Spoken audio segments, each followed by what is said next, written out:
On this episode of the Soul Twin Stars podcast. They don't want us to know how free we are. That's right. Now a man wants a cook, a maid, And a mother, but they also want a slut. Women became independent and said, oh, wait a minute, I can do all this myself. Without you, you're a pain in the ass. The simulation theory suggests that possibly we had this tech all throughout history. Hi, I'm Lady Shadowe, a witch with much to share, stirring the cauldron with magical self-care. Hi, I'm Peaceful Nik, a medium divine. I chat with the dead and interpret every sign. We are Soul Twin Stars, best friends through it all. From spells to healing, we're answering the call. From moon cycles to menopause and making peace with the dead. We aren't afraid to talk about what's rarely said. So tune in each week to get raw, real, and wise. Let's talk about a spiritual life with absolutely no disguise. Welcome to the Soul Twin Stars podcast, Uninhibited Spirituality. We'd like to first thank this week's episode sponsors, Beans and Buttercream Bakery. They ship the most delicious baked goods anywhere. Follow them on their Facebook page, Beans and Buttercream Bakery. Also, Abernathy Photography, serving Western Kentucky and beyond, specializing in digital photography, weddings, and so much more. They now also feature drone photography. You can book them at abernathyphotography.com. And lastly, if you find yourself in Westchester County, New York, just north of New York City, Fino Restaurant in Croton-on-Hudson, New York, serves the most delicious, authentic Italian food. That's Fino Restaurant, Fino. And now, back to our episode. Hello, everyone, and welcome back to the Soul Twin Stars podcast. I am Peaceful Nik, the medium, joined by the lovely and wonderful, ravishing Lady Shadowe, as always. How are you, Lady Shadowe? Oh, it is you who is ravishing. You are savage. You are a beast. I'm savaging and ravaging. I love you. I miss you. It's always good to be back. It is the new year.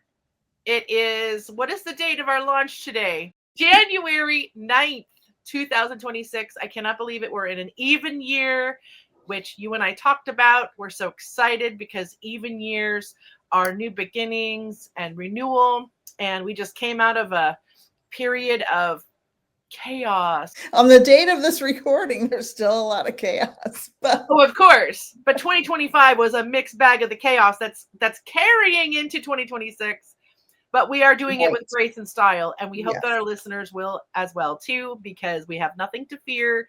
Everything is happening and unfolding as it's supposed to be, and people are awakening, and people are coming alive and fearlessly facing the day, and that's what we're here to help everyone do, is fearlessly face the day, our true selves, our dreams, and keeping our energy intact. I am so glad to be back here with you as always.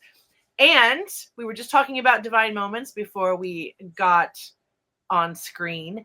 And you have an amazing story to tell us. I'm going to let you tell that story second so you can go into more detail so we can elaborate on that. But my divine moment, super fast, was just that I had the most beautiful, perfect holiday with my family. I have a baby sister who I'm super close to, her and her husband, and we were in Kentucky. I think we talked about that. We did a podcast from down there, and it's just so good to be in the company of people who laugh with you and understand you and don't judge you, and that is how we got to spend 11 glorious days of our holiday. And we were just talking about how we have a car. We like to drive our cars into the ground. I have a 2007 Honda van, Odyssey. By the way, if anyone's ever looking for a Honda Odyssey and wants a personal testament on how good this car is, it has 357,000 miles on it. And this was our 15th long distance trip at least. And it has just been going and going, and it purred like a kitten the whole time, so we didn't have any car trouble. We had a wonderful drive. We had great conversation going up and back, and just a wonderful, holiday season. I know you did too. We talked about it a week ago. But your divine moment is super special. It's super exciting. You're working on an experiment that combines science, your mind, which is science of mind, which we all know work together hand in hand in this spiritual world. So tell us about your awesomeness that's going on in your divinity right now. So there's so many different avenues I could take. My sister texted me and said, hey, watch this video. And it was a video about the telepathy tapes. Okay. I've talked about the telepathy tapes before. And this woman in the video was featured, and she's a mother of a non-speaking autistic child who uses telepathy, as they feature in the telepathy tapes. And at the very end, she talks about you can do anything. You can even make pennies stick to the wall because we have all of these abilities. And I'm watching the video. I mentioned this on one of my live streams the other day, and I'm watching the video and I'm like, get to the point, land the plane. What are you talking about? And it's at the very end. And if anybody wants the link, I can send it to you. And she says, you can do anything. You can even stick a penny to the wall because we have the ability to access any and all information in the entire universe. I've talked about that. You've talked about that. We've talked about that endlessly on the podcast and in our live streams. And so my baby sister, I'm also very close to. And so she starts sticking pennies to the wall. You know, she's trying and she's sticking them. And all of a sudden she's got pennies and keys and nickels and dimes all over her apartment, just sticking to the wall. And me as a scientist, I'm like, okay, are your walls dry? Are your walls clean? Are your walls sticky? Try to stick a magnet to the wall. Try to stick a magnet to the penny. Pennies are not magnetic, by the way. None of the coins are. And she did all that. I said, take a piece of tissue paper and rub it on the wall and see if maybe there's some tackiness. Because sometimes older buildings, they have some tackiness to the paint because it's so old and you could easily stick something to it. And she rubs the tissue paper and she's like, it doesn't stick. And so she sends me all these videos and stuff. And I'm like, scientist, skeptical. I have to try it because it doesn't make any sense. Gravity says that should not work. Like the penny is heavy enough that it should not stick on a vertical straight wall, period. So I started it yesterday. At the time of this recording, it was yesterday, Sunday, January 4th. And, you know, it fell and it fell and it fell. And she told me instructions. She's like, you have to concentrate. You have to ask the wall and the penny to make an agreement to stick together. And so I'm doing that. And then I'm like, I'm going to use the Force like in Star Wars. So anybody who knows me well knows I'm a Star Wars nerd. And as a medium, I'm like, oh, I'm using the Force, right? Like this is what they talk about in those types of science fiction films. And it doesn't matter if it's a science fiction film or a religious organization or any kind of spiritual belief or quantum physics, all of it's the same. They're all telling the same story. And so yesterday I got the penny to stick to the wall for 15 seconds and then 1 minute. And I'm posting videos on my social media. So go watch all my socials. There's videos about it. Today I got the penny to stick. I was imagining the Star Wars lady Rey, and I'm imagining the things she says in there. And I'm like making the agreement between myself and the wall and the penny. And I get it to stick for 5 minutes. And I video recorded all of this. All of this I have video of with time, dates, and stamps. And I show that the penny's clean, the wall's clean. My walls are flat paint. This house is only 4 years old, so it's not like old and greasy. And the penny's brand new. You can tell in the video. So I got it to stick for 5 minutes. And then I got it to stick, I think if I'd have to check my notes, for 3 hours and 20 minutes. Now, is it still sticking or did it finally fall? It fell. Oh, wow. Yeah, it fell right before my husband walked in the door, which makes sense because he has a very different energy than me. And so, and I'm recording it and I'm sending him the recordings while he's at work and et cetera. And then he got home and he sat down to eat And I did it again and I stuck it to the wall, and it stuck for a couple of minutes and then it fell. And then I did it again in front of him so he could witness. And I said, here, check the penny. He knows the wall is clean. And I'm like, look, there's no tape. There's nothing. It's just the penny and the wall and me and my energy, bringing in all the energy of the universe is what all I can imagine it is.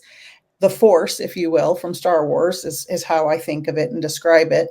And it stuck twice. And then I was like, that's enough for tonight. I'm wearing myself out. And I can't believe it. It's like when my mediumship kicked in, I was like, what is happening? Do I need a CAT scan? This is kind of the same thing. And I really was doing it. And I'm sorry to my sister. I was really doing it to prove her wrong, as any scientist does. Every experiment a scientist does is to prove the other scientist wrong. And that's how I started out. I wanted to prove that she was, her walls were sticky or something weird was going on. And I proved myself wrong and that it works. And if you focus and you believe, and also I had hemi-sync music going on in the background for like the first hour of the penny that stayed there for over 3 hours. So that helped because the lawn guys were outside today and making all kinds of ruckus and, trimming the bushes and all that stuff. And I'm like, and once they were gone and I turned on the hemi-sync and I really focused, that's when it started sticking. And I couldn't believe it. And I'm still and if I didn't have, and I documented all of this on video and in photos, time stamped on my phone, metadata, all of it is there. So you can't mess with that stuff. Like it's there forever. So, and I know, Lady Shadow, you were just looking some stuff up. So tell me what you found out. Well, it's a little bit of everything. Like you said, it's a little bit of science, a little bit of spirituality, a little bit of energy, frequency, vibration. We've talked about this 1,000 times that even the computer you're talking on is not physical. It is space and frequency. Atoms, 99% space, correct? Mm-hmm. Right. More than that, probably. 99.9 probably empty space. Yes. So everything around you is made up of atoms, which means space, which means it's kind of an illusion. And if you can take the illusion, or whether or not you believe that this is maybe a simulation, or even if you don't, and you just think this is a gravitational Earth and you see it as it is, and there's no other interference, not even 5G, not even frequencies like radio waves and electricity that exist that you cannot see with your eyes, but you know that it's there. It's frequency, it's energy that's harnessed and channeled. So again, harnessing and channeling frequency and energy, starting from thoughts, ending with objects, is what this is essentially. And, we also talk about the lowering of the veil and energy being accessed easily during certain times of the month, maybe the full moon, maybe the new moon, maybe in the middle of the night versus when the sun is bright outside, and you can harness the sun's energy in a different way during the day that you can at night when it's, when it's gone. It's a mystery to me. Not all mysteries need to be explained, but they need to be acknowledged. And I feel like when science and spirituality collide, and when science can't fully explain things, that you can make a list of shit that science cannot fully explain, right? Gravity is a theory. Entanglement, it's a fact, but we don't know how the fuck it works. Like, it's amazing. So dark matter, the 3-body problem, right? Right. You can't figure out. There are mysteries, and by now we should have figured it out. By the fact that we don't have it all figured out, and these things are still energetic consequences, right, to these theories that we can observe, means that there's something deeper going on. And if we take the time to, like you, experiment with it, ask about it, and play with it, maybe we can get our own answers if the world can't provide them for us, to understand our environment and our world better. That's how I feel about it. And that's why this podcast and self-exploration is so important to you and I, because in the end, it's really about your world up here between your ears, right? Coming together for you in the way you want to understand and interpret it. And yes, there are physical, spiritual, and energetic forces around us that allow us to express ourselves and take in information and process things so that we can survive and thrive and make choices and have this amazing gift of life that we have. But in the end, it's still up to us to interpret what all that means and how we make it work for ourselves, right? And because you're a medium, you do this for a living, you're going to use all that energetic vibration to your advantage, whether it's for a reason or for its experimentation, right? So I feel like however we use the energy that's here, whether it's love and relationships, friendships, the career that you always wanted, or that you're actually doing and in, or that you're dreaming about and transitioning to, use those energies and that intuition to bring it all together. Questioning your world, understanding how things work and make sense to you will ultimately get you where you want to be in a more joyous, peaceful, and prosperous place. I agree. And one of the other things science can't figure out, and they literally call it the big problem, is consciousness. Yes. Right here. Right. The most fundamental aspect of being a human. And they cannot, as smart as we think we are, as smart as scientists think they are, they can't figure out where does consciousness come from. And mediums and psychics and shamans and oracles for thousands of years have been saying it doesn't belong in our head. That's not where it comes from. Isn't that interesting? The brain then is just a conduit.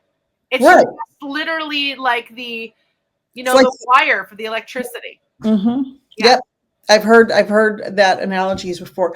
And whether someone believes in the collective consciousness, which is where my belief in this lies, it's all of us are connected in one giant consciousness. That's why if your baby is hurting, you're hurting, right? If your twin sister is hurting, you feel it, right? We're all connected. When there is, look up the random number generators and what happened with them right before 9/11 happened. Like, there is a lot of evidence for the collective consciousness. And I know you, Lady Shadow, think of it more as a matrix. So explain what that is, because it's very hard for me to understand that concept in our real world. I'm still trying to understand it. And when you say real world, this isn't even a real world. This is all an illusion, right? Because the fact that we're only here temporarily and we are meant to be born and meant to die and we can't explain consciousness means that something created this place, whether or not you want to call it God or specifically call it by name, Jesus, or if you want to say it's an alien or a program written by someone, or if it's the higher order of the Council of Nine who created, like, we don't know. Every little experience for each of us tells us different things. And as many people as you have read about the light and everything, I've equally read people's experiences being different when they pass, right? And so it makes you wonder, why isn't it uniform for everyone? And what is it when we find a glitch in the system, like a penny sticking to a wall, where that's not supposed to happen? And I can't wait to do this experiment too, and I will come back and let you know the results. I can't wait. I can't wait to see your progress. Yeah, because my walls are super smooth and there's no texture at all to them, not much. And really curious how that will work. But scientifically, there's more evidence at this point that we are living in some sort of simulation or a matrix than just an organic Earth. And there are several arguments for this. When you say living in a simulation or a matrix, you mean something created by another sentient being apart from what we know as humans, like some deity or some little kid playing a video game in another universe. I've heard that example a lot. Is that what you're referring to, just for clarification? I'm referring to we don't know. I'm referring to that there are several speculations just like that. Okay. That there are systems being run here, and there's a basic system in place, which we all follow, right? Because there seems to be a very clear structure. We don't know if this is a nefarious structure to cause us to live in fear, because it seems like, and this is going to, lead us to our subject tonight, which is the hive mind. We don't know if this simulation was created to create a hive mind for whatever reason, or if it's individual energy that entities may be enjoying through us. There's this whole idea that in the paranormal, when an alcoholic dies, right, the only way they can get a fix is to kind of hang around another alcoholic in spirit form and energetically kind of siphon that energy from another living person who's still actively drinking. I've never heard of that, and I've never experienced that in any of the readings I've done. Yeah, it's very interesting, because when you're an addict, there's so many already blocks, I think, mentally and spiritually, that you're not going to connect your higher self until you're completely sober and realize, hey, something weird was happening with that. But we have talked to people, who have experienced their addiction and being around paranormal activity. Just like with poltergeists, apparently they like to hang around teenagers because the hormones are raging, and there's, when you're a teenager, you're between a no fear stage of being a child where you're learning your fears as you go, versus when you become a teenager, you're starting to learn, oh, I can't do that. That might be scary. And then your mind is saying, yes, you can.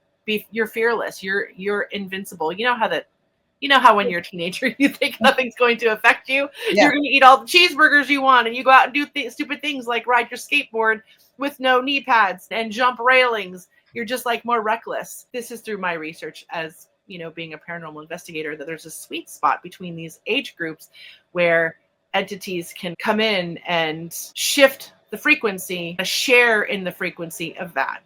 And especially if you stop growing, like if, for instance, if you start drinking at an early age and that carries into adulthood, your maturity, stops forming the day you become that addict, because you can't grow if you're actively in a deep, deep addiction, right, spiritually or mentally. So these entities like to kind of siphon off that energy. Now, some cultures call it loosh, where anytime your body's giving a heavy duty emotion to something, or your body's not yours because you're in an addiction and you are in an altered state. Some cultures will call that loosh, where an entity comes in and kind of takes part of your energy unknowingly. If we are unsure of something and we're really insecure, or we're living in white knuckle fear, we're susceptible to life making decisions for us versus us making decisions for our life. You know that. So apparently, because everything is energy, not all souls are completely satisfied with their peaceful existence over there. There are energies that are hungry, unsatisfied, just like in human form, right? And so we just have to be careful. So apparently in a simulation or a matrix, there are energies, and we don't know who created it. We can't know, right? That's the big answer, is is it a group of engineers? Is it AI? Is it aliens?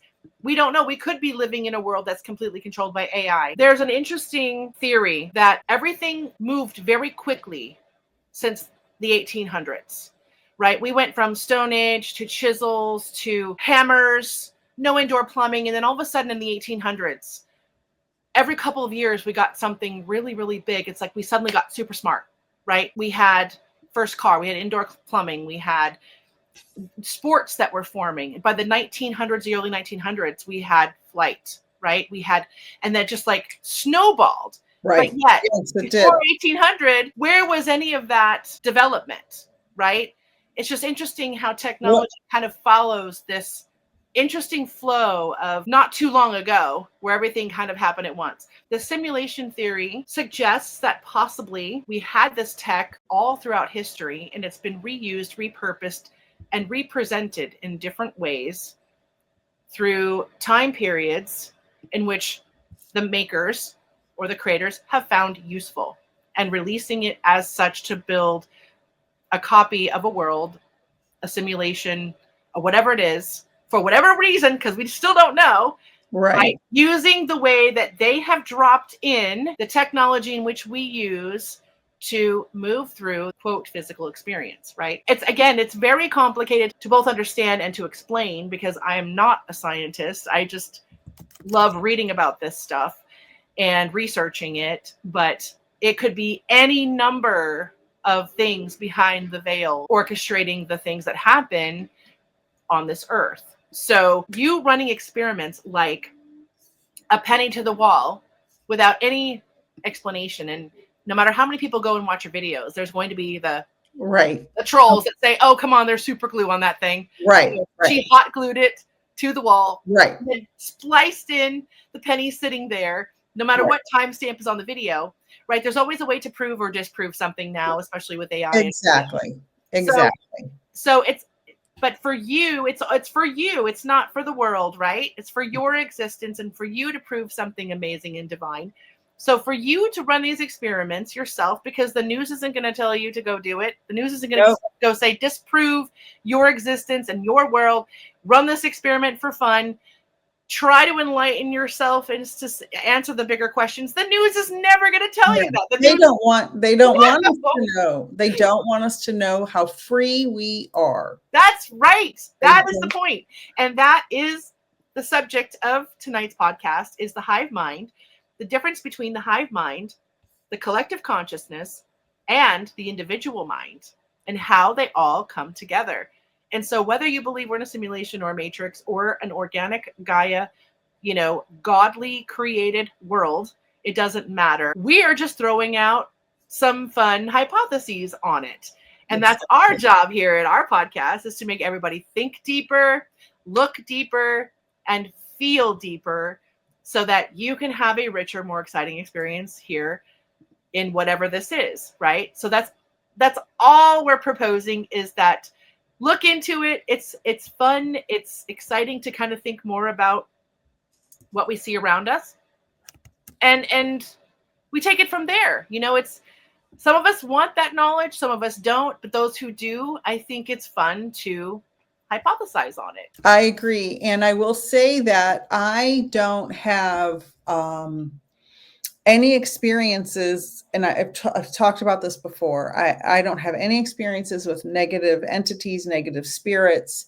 My experiences are anything negative that comes through in like a mediumship reading. I am not a ghost hunter. I'm not a paranormal investigator. So I have very different experiences from you. But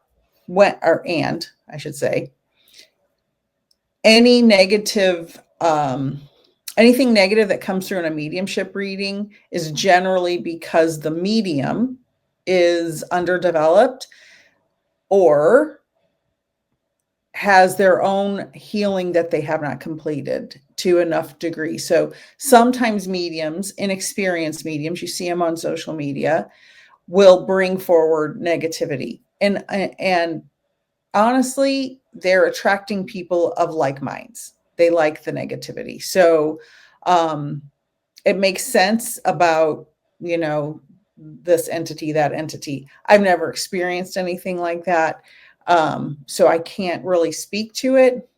And like everything, I want proof, right? I want to, with like the penny and the mediumship, I want to see it for myself. And when we go to Gettysburg, I'll show you some stuff in Gettysburg. Yeah. Let me tell you, with Linda G and her energy there, we're all going to conjure some amazing things. But let me just give you one example of what compartmentalizing an experience would be. When you go into your mediumship to do your work for your client, you're only focused in one room with that client, right? Like mentally, spiritually. Right. And so you are not going into that room expecting anything else. You're not going in expecting the unknown. You're expecting clear answers. You're expecting to connect, because that's what you do. You're expecting to fully connect, and you are expecting to deliver a message that you are a vessel for, and you are confident in receiving that message. Right. However, like you just said, if somebody is a medium, or let's just change the room. Let's say you need to go do some banking. You need to go take out money of a bank. Okay. You go to a bank to take out money. You don't go to a restaurant to take out money. You go to a restaurant to eat. You go to a bank to bank. You go to a store to shop. You go to a gas station to get gas, right? Right. So you are not looking for any other result other than the one you expect and the one you are calling on when you give a mediumship reading. When I go into a paranormal field or an investigation, I don't know what to expect because the invite is completely open. They just know something is wrong. Come in and look at it. We don't know what. Can you help us figure this out? Or when you go to a location, a cemetery or an old building, you don't know what's in there. So I don't know what to expect. So I leave myself open to observing whatever might present itself, as where you are in a room specifically saying, this is what's going to happen. I will accept no less. In other words, you're not asking your client's grandfather from another client to come in. You're asking specifically in this room, okay, I want to talk to the relative of my client, right? So you are not expecting the unknown of somebody else's relative to show up. So because, and that's a very great point. When I train my students and when I had a mentor teaching me, we have to put up boundaries. We're not supposed to just let willy-nilly any spirit come by. That's a no-no in mediumship. And that's probably why I have not experienced that. Exactly. Now, there are some mediums on TV that say, I never turn it off. I allow spirits to come in all the time. That is not good practice because that will wear you out. I like some of my human experiences. I really like communicating with the spirit world. It's so nice over there. But I also love holding my granddaughter, and I love hugging my sons, and I love hugging my daughters-in-law and my best friends. I love that part of being human. So I don't have the antenna up all the time. You put up a boundary in mediumship, and you do set an intention before every reading. I do, and every medium should. Please allow me to communicate with loved ones in spirit from Lady Shadow. Now, I got to tell spirit not to bring Granny in. You are doing your job professionally. It's like with anything. If I'm working on my script, right, and I'm rehearsing my show, and somebody comes to me and says, hey, I want you to do my script too, and I start working on 2 projects, well, then energies can collide. I can get distracted. Same thing, right? You have to clean your room. Yes. You have to know what's in your room. And so because you are specifically in a specific room, professionally, spiritually, you're fully locked in.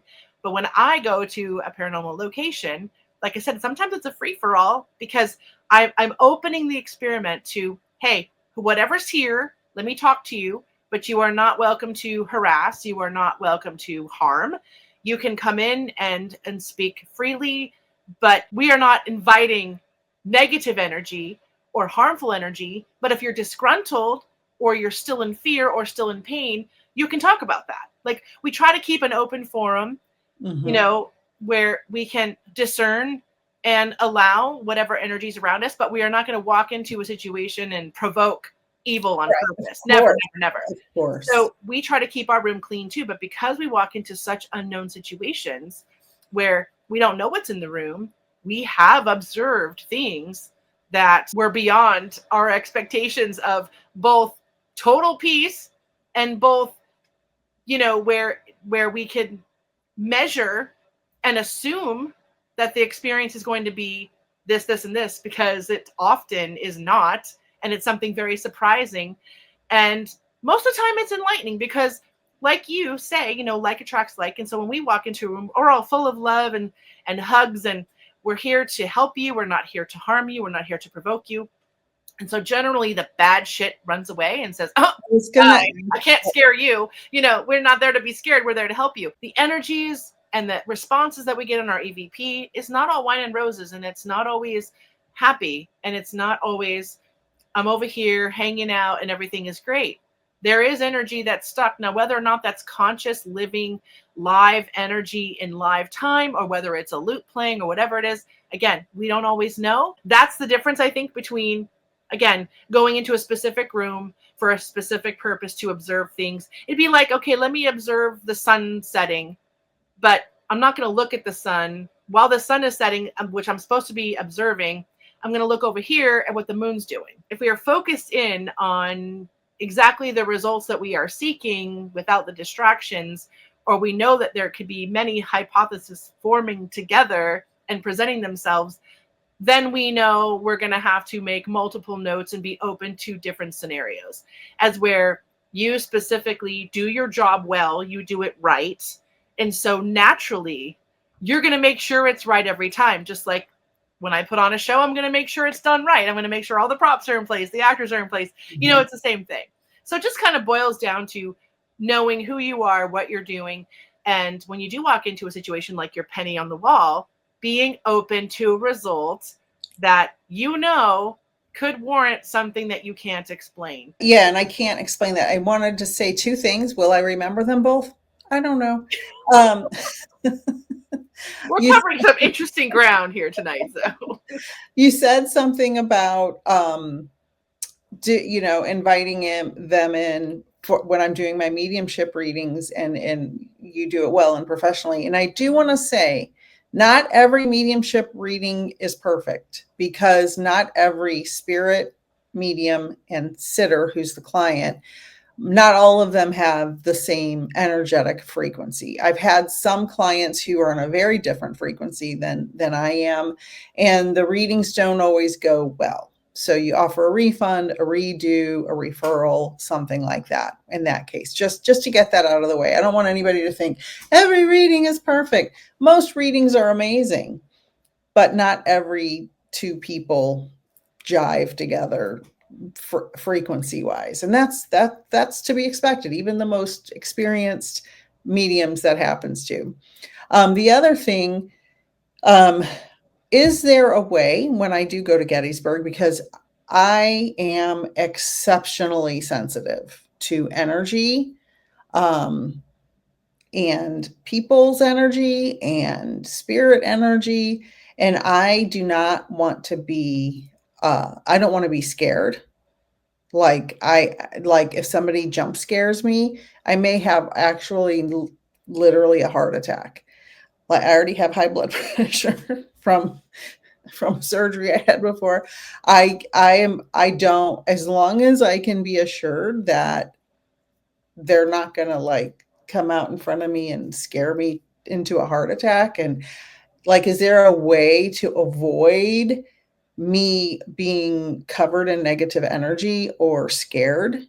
Of course. Okay. How does somebody address that? Yeah. Well, first of all, most of the time they don't pop out and scare you like that.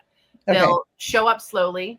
Okay. Usually within a wind or a mist, and then they'll form into an actual form if they're going to go full form. I've seen apparitions in the daylight in my kitchen. You might. Yeah. I mean, I've seen one way back in the day, like, but it wasn't a full bodied. It was transparent. It was only the torso. Like, it wasn't like. There's usually no legs, by the way. Right. Yeah. But there are also people that see full on that look like bodies that are just full color, full rendered, fully physical, and then they just disappear. So I have clients. I have students, people I mentor that have that ability. Yes. And it's incredible. It is incredible.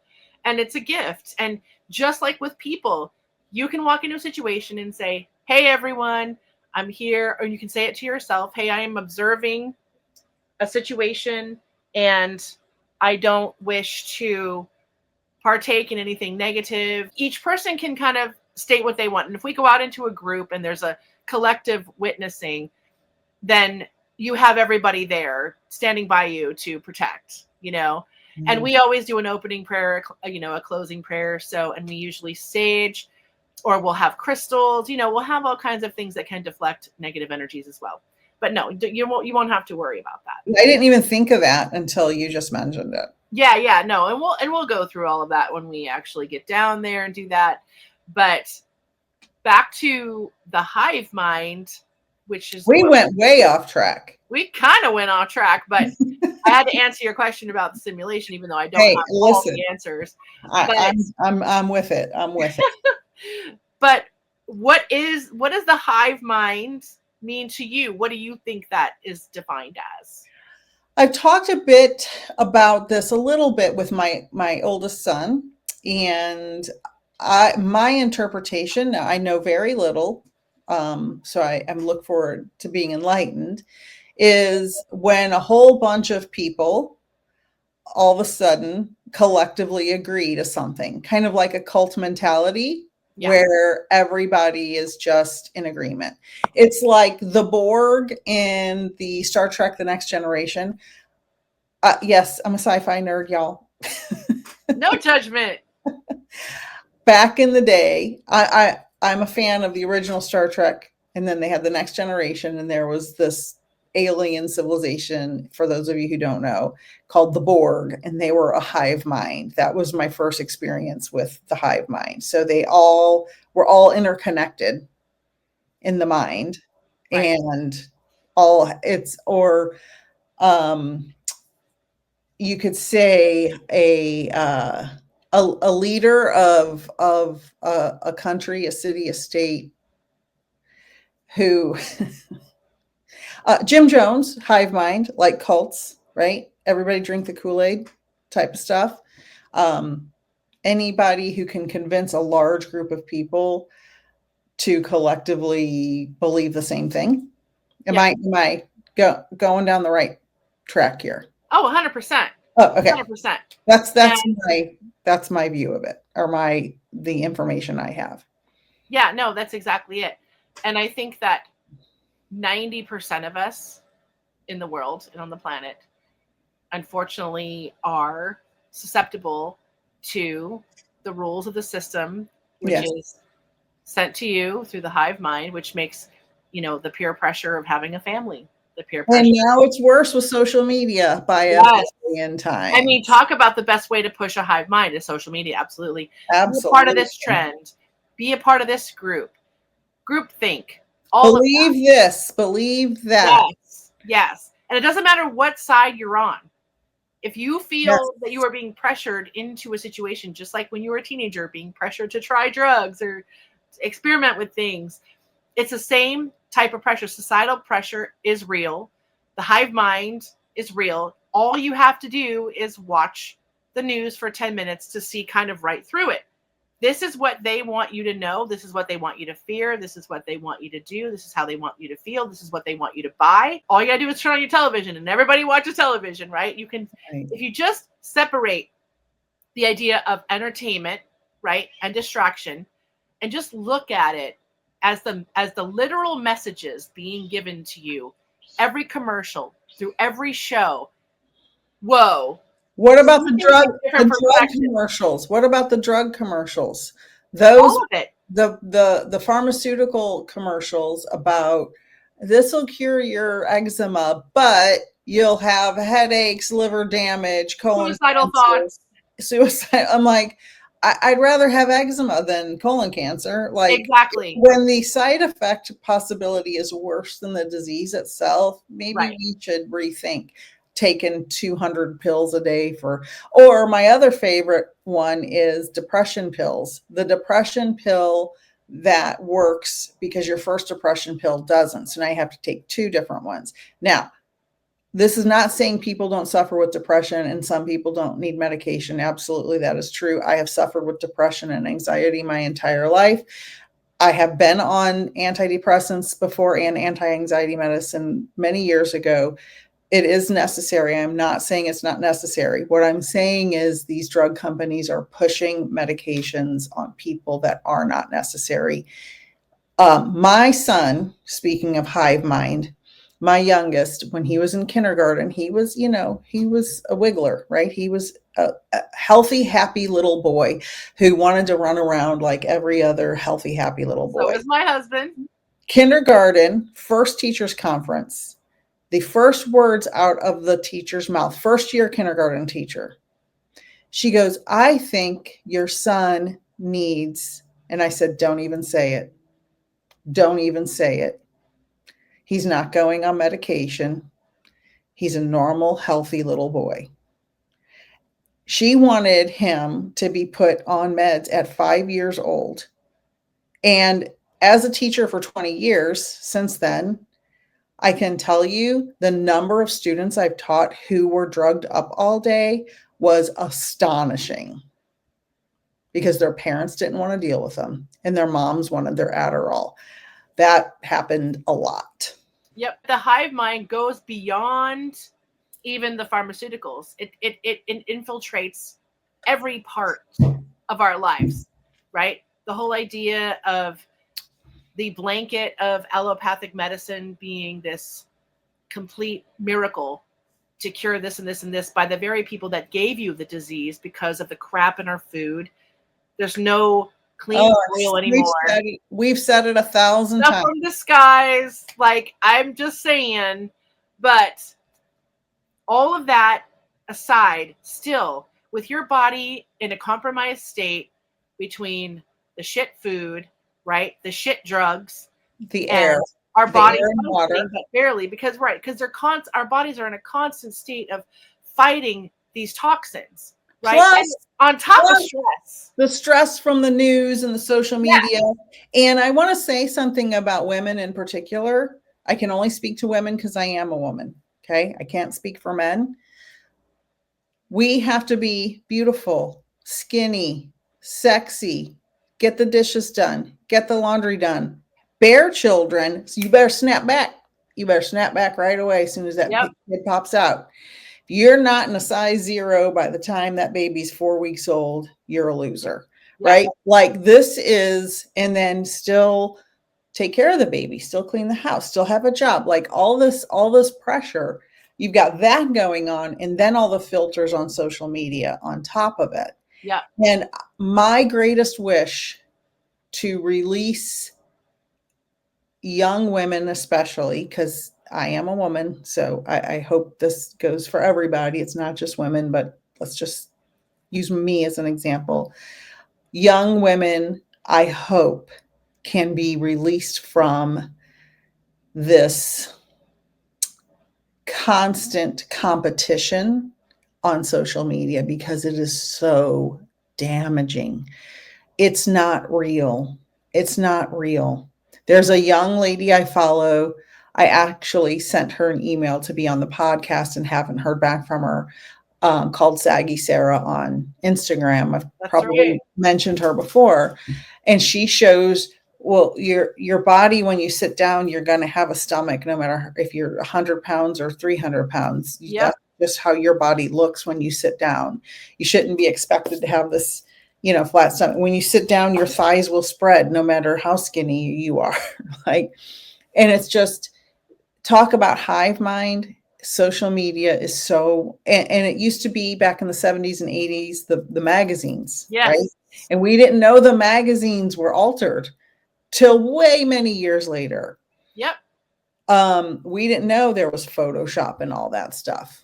I didn't know till I was probably in my late 20s, early 30s that was going on. And so we are damaging ourselves as a society.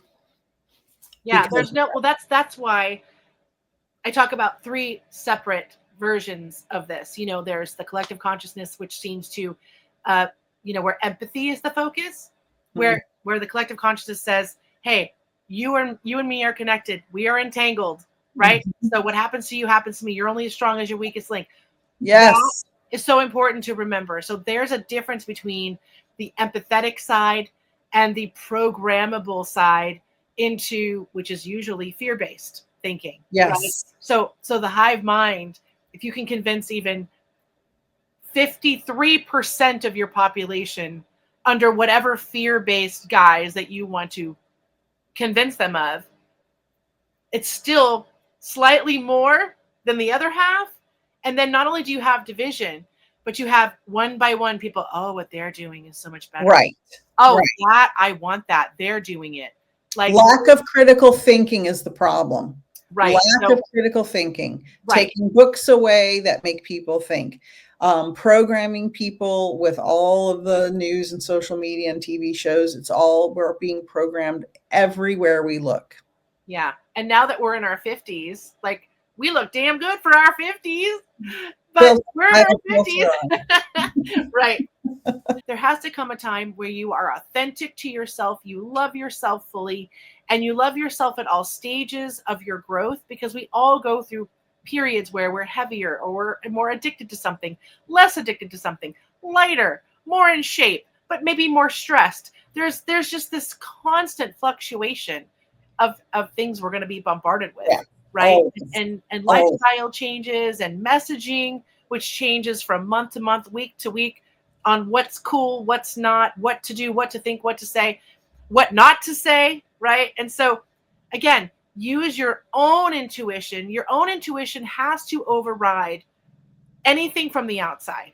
How do you feel? Do your own inventory, your own journaling, your own spiritual awakening with friends that you trust to bounce ideas off. And like my husband and I, driving all those hours, we got to talk about a lot of deep things together. And that's the best. And you're stuck in the car, so you have to answer all the questions. There's no getting out of it. There's no running away. So it's fun to take, a deep inventory of the world and have deep chats. And that's one of my love languages, is that deep communication. I know it is for you as well. Mm-hmm. So again, the hive mind is always out to hijack your energy, your thoughts, your actions, what to buy. Say, do I really need this thing? Or am I just doing it to feel like I'm part of everybody? Do I need this particular designer couch in my living room because everyone else has it? Do I need to be driving that kind of car just because everyone is having it?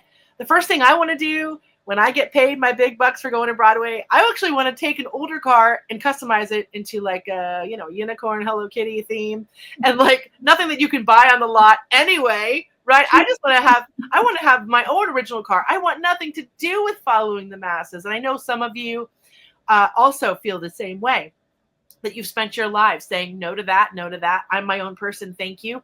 But a lot of us, and we all know them, will fall right in. And then we lose friends and family to this. Part of that is, and one of the things I want to address, which I actually had a download about this. And if we weren't going to talk about this tonight, I was going to tell you I want to talk about this other thing. So maybe we'll talk about it next week. And we're wrapping up here anyway. These bro podcasts. These bro podcasts may be the most harmful thing to happen to our society in ever, as far as hive mind is concerned. And can you explain that to the audience? Yes. What that means? So these bro podcasts are men with microphones who are usually very angry. A lot of them are angry because they don't have a woman in their life, or the woman in their life doesn't submit to them in the way they want them to, or their mommy held them accountable. And I think this, and I made a video about this before the last election, why we can't elect a woman in the United States, because there's so many men who are in the hive mind because they're mad at their mom and they don't want a woman telling them what to do. Yep. And I believe that is a big part of the problem. So these bro podcasts are men, and I won't mention the biggest one because he's the biggest podcaster. But they are undereducated, and they know a little bit about a subject, and then they turn it into what they want it to be to suit their needs and to get views. And that's the thing people don't understand. The young men from 15 to 35 or whatever the age range is, don't understand that these men who are telling them these things don't always believe what they're saying. All provocation. Right. For views. They want views. Exactly. So the young man who unfortunately lost his life a few months ago, the famous one, I won't mention his name either, I find it hard to believe that the things he said he believed, because his wife is a working mother and he was against that. And so that's just one teeny itty bitty tiny example of the harm that is happening on these podcasts. Yes. These men want views. That's how they make their money. They can make a weekly podcast, get a bunch of views, have somebody chop it up in 20 pieces, post the videos all the time, and all this content's going out and getting millions and millions of views. That's harmful. And they're out on vacation somewhere and they don't give a shit about what's happening in the world, in our country. And it is having a direct effect on this country. The voting, the politics, the belief system. Right. Because of the hive mind. And that not only guy's cool, but he's really just an idiot taking advantage of you. Right. And it's the same with the way they're using AI.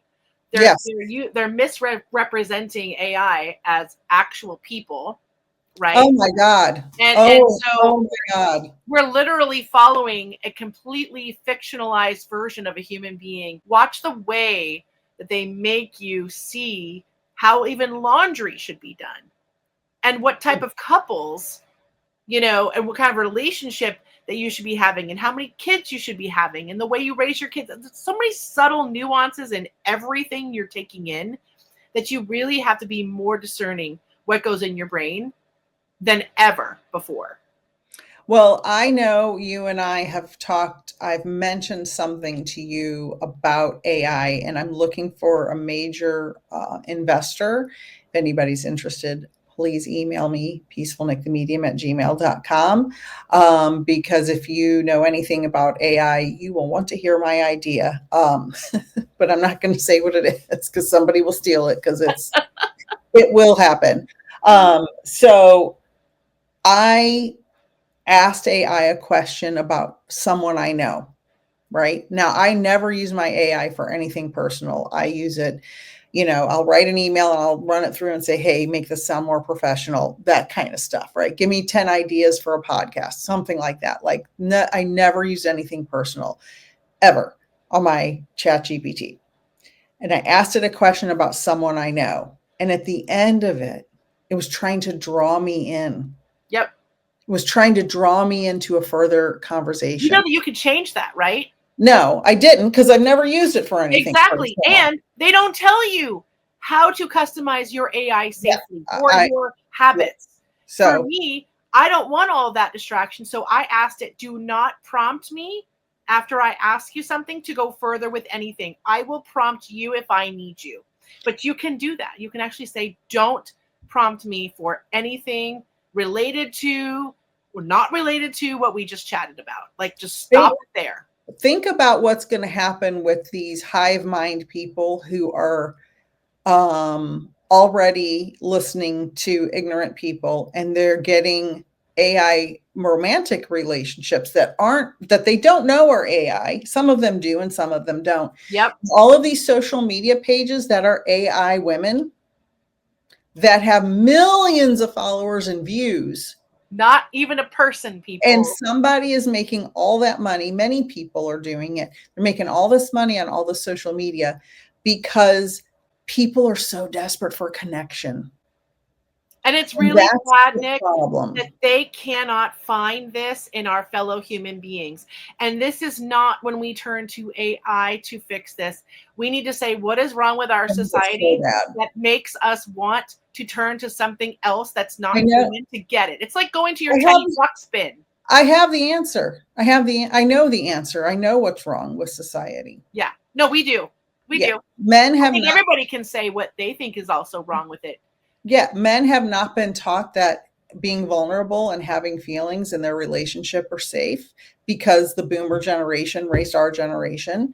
And I won't even go further back than that. And then they don't understand that women in a marriage or relationship aren't just for breeding and being a maid and a nurse. So women became independent and said, oh, wait a minute, I can do all this myself without you. You're a pain in the ass. I'm going to get a divorce. And now that person's really lonely and has all these expectations of their wife mom, because really they transitioned from mom to wife. Yep. And they can't understand what it is, why. So they turn to AI bots. And there's the porn problem, which Oh, has that's exploded, a whole right? other- So now a man wants a cook, a maid, and a mother, but they also want a slut in the house. Right.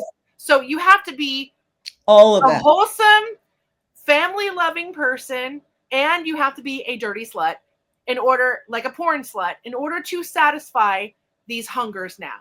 Right. And there's a rap song. There's a rap song about it. And if anybody knows the name of it and the artist, because I can't remember, they want a lady in the streets and a freak in the sheets. That's right. And that's what the song says. And that's on that, exactly it. On that note, Lady Shadowe, it has been an absolute pleasure talking about paranormal, hive mind, and pennies on the wall, quantum mechanics, and everything in between. And being a slut and a maid at the same time. Slutty maid.